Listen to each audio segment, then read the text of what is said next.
اگر جانا ہے تو پھر ابھی، اور سجنوں اگر نماز پڑھنی ہے تو ابھی کیوں نہیں؟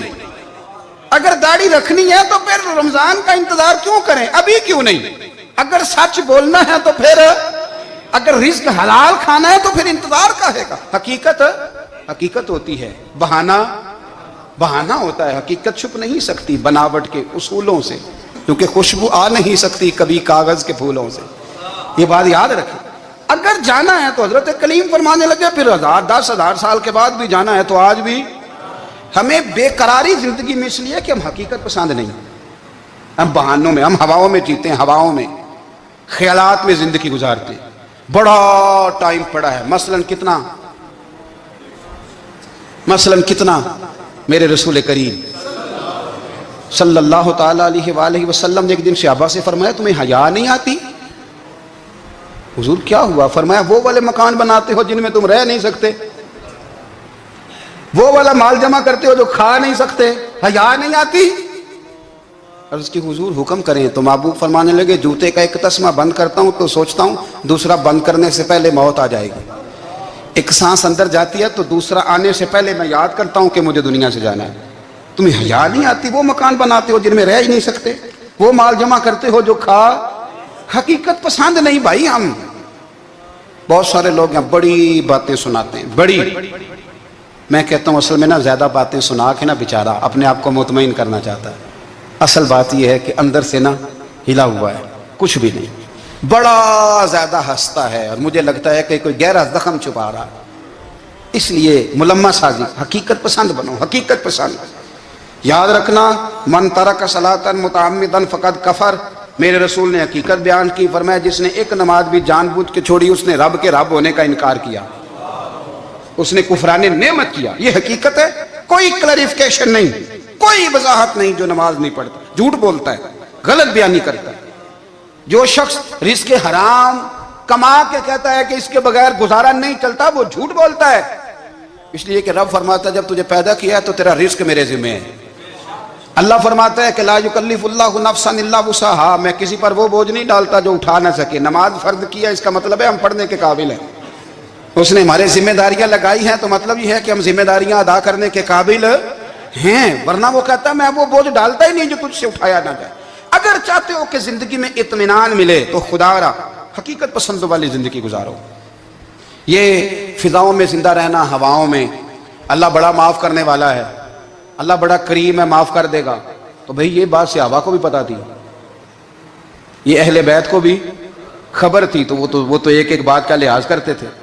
یہ غوث اعظم کو بھی پتا تھی، یہ ان کے والد کو بھی پتا تھی جنہوں نے کسی کا ایک سیب کھا لیا تھا تو 12 سال اس کے گھر میں نوکری کرتے رہے، انہیں نہیں پتا تھا اللہ بڑا کریم ہے معاف کر دے گا، ایک سیب ہی ہے نا۔ تو حقیقت پسندی آپ کو سکون دے گی، اور اگر آپ نے اپنے آپ کو غیر مطمئن کیا ہوا ہے، بات کچھ اور ہے، اور آپ نے اپنے آپ کو ڈال کسی اور طرف لیا ہے تو پھر آپ کو سکون مل سکتا؟